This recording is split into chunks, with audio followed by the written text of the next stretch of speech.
هل عمرك سمعت عن متر ذكي؟ يعني مقياس كده تقدر تقيس بيه ويبقى ذكي؟ في الحقيقه انا اكتر حاجه شفتها في حته القياس دي ان انا اختار المتر الديجيتال ده اللي هو بيقف في حته وادوس عليه فيطلع شعاع ليزر يقول لي والله هنا 6 متر 3 متر 4 متر. ولكن النهارده في شركه بدات انها تطور الموضوع ده واخترعت جهاز هو مش بس بيقيس، هو بيرسم الشقه اللي حضرتك بترفع مقاساتها. فخلينا النهارده نرحب بام كيوب، وده نظام قياس سمارت بيقيس كذا حاجه وبيقدر يركب له كذا جهاز. خلينا نتفرج النهارده على الكامبين لان الكامبين دي رايقه وهتعجب المهندسين قوي. ازيكم؟ انا محمد علاء وده مين عاوز فلوس. انت تيجي تقول لي مسعود انا عاوز فلوس. طب مسعود انا عاوز فلوس وانا عاوز برضه ايه يعني؟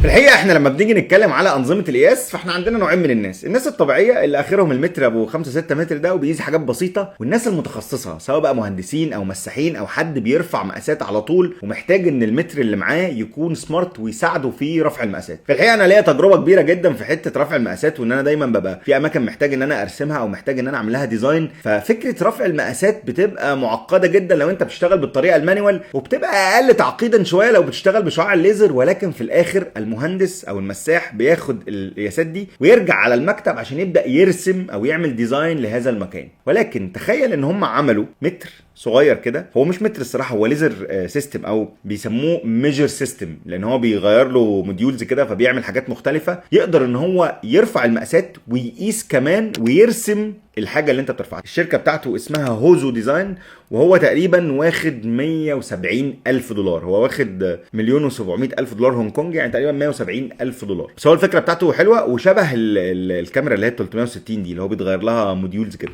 خلينا نتفرج كده اهو. بص يا معلم الموضوع عامل ازاي. الام كيوب دي جايه من المربعات. ده ليزر ميجر ميد تو ادابت، ليه 4 استخدامات. اول حاجه سمارت بلانر، او بيبدا ان هو زي المتر العادي الليزر، بس في جويستيك بتقول له ان انا برسم الشقه فتتحرك في الكورنرز بتاعت الشقه وياخد مقاسات كل حاجه ويبدا يعمل لك رسمه كامله سواء على الموبايل او على الجهاز نفسه. هو بيعمل فلور بلان.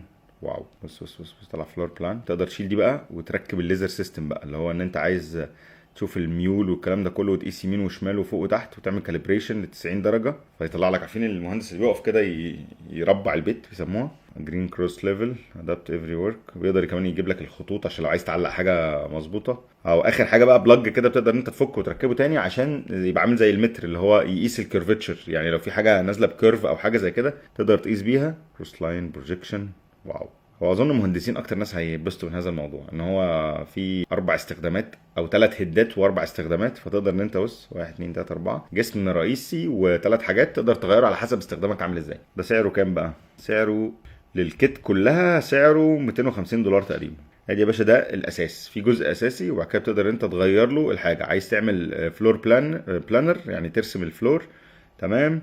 ده عايز تقيس اللاينز، في عجله كده بتقدر تقيس اللاينز اللي هو المتر، ان هو يبقى متر عادي يعني. حلو والله، انا لو نزل هشتريه بتاع ده لان هو هيفرق معاك جدا في حته القياسات او ان انت تقدر ترسم اماكن او ترفع المقاسات بتاعت الحاجات. وزنه 80 جرام، الضوء بتاع الليزر بتاعه 400 نت، فانت تقدر ان انت تبقى شايفه حتى في الاماكن المنوره جامد. البطاريه بتاعته 900 ملي امبير، فاستر ليزر اوت ستاندنج جامد، بيقيس لغايه 50 متر اندور او دور حتى في الشمس. تقدر الجويستيك فكره الفلور بلاننج دي تتحرك في 8 اتجاهات، فدي برضو حاجه جامده. وانا بالنسبه لي اكتر حاجه مميزه فيه هي حته ان هو يقدر يرسم الفلور، ان انت تقف في كل كورنر وتاخد المقاسات وهو ياخد الكلام ده وبشكل سمارت كده يرسم لك الفلور دي الشقه بتاعتك او المكان اللي انت فيه، دي الرسمه بتاعتها بالمقاسات بتاعتها وتقدر تعملها اكستراكت بعد كده عن طريق الموبايل.